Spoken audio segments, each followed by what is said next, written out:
China is one of several countries that have condemned the United States for rejecting a ceasefire vote at the UN Security Council. Now, for more of this, let's talk to Colin Clarke. He's Director of Research at the Soufan Group, a private security and intelligence firm. Colin, thanks very much indeed for joining us. First of all, you know, the US has traditionally provided top cover for Israel. For the last 70, 80 years, it's guaranteed Israel's existence, but it's getting harder for the White House to do that, isn't it?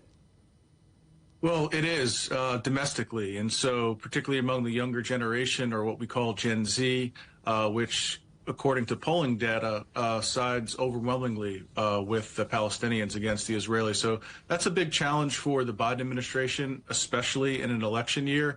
And I think globally, we also see large segments of the world, the global South writ large, if you look at the UN votes, calling for a ceasefire as well. So the U.S. is kind of bucking global public opinion, as it were. Well, it is. It's not often we hear the Chinese Foreign Ministry, for example, issue some sort of condemnation about issues in the Middle East. So certainly the tempo is rising, isn't it? Within the administration, then, the Pentagon has very close links with Israel, of course, because of all the military exchange that goes on between. The State Department has plenty of diplomatic contact. Very frustrating talks, one imagines, going on between State Department and Tel Aviv, as well as the White House. Can Joe Biden manage this kind of split that we imagine he must have in his administration?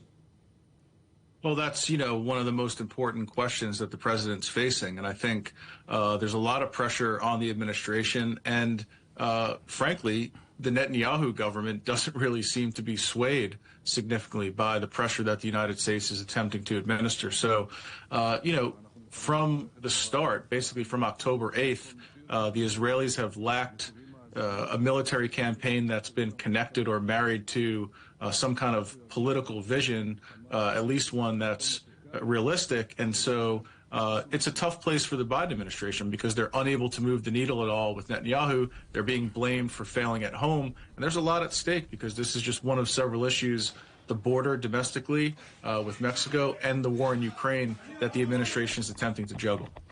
We understand, of course, that the White House trying to put out various fires on different fronts. What about the military venture that's going on in Gaza? Presumably there's a huge amount of contact between American military leaders and IDF leaders in Israel.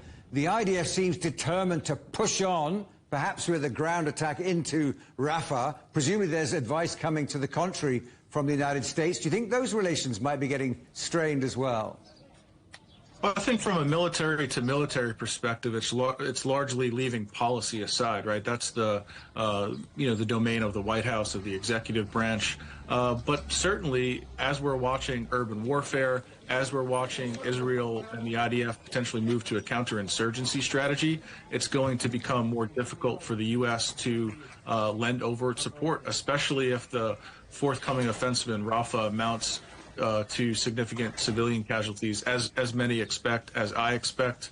I recently penned an essay in Foreign Affairs warning against Israeli mission creep in Gaza. So we'll have to see. I think the Netanyahu government's pretty intent on moving forward with this, and likely will do so in the coming weeks.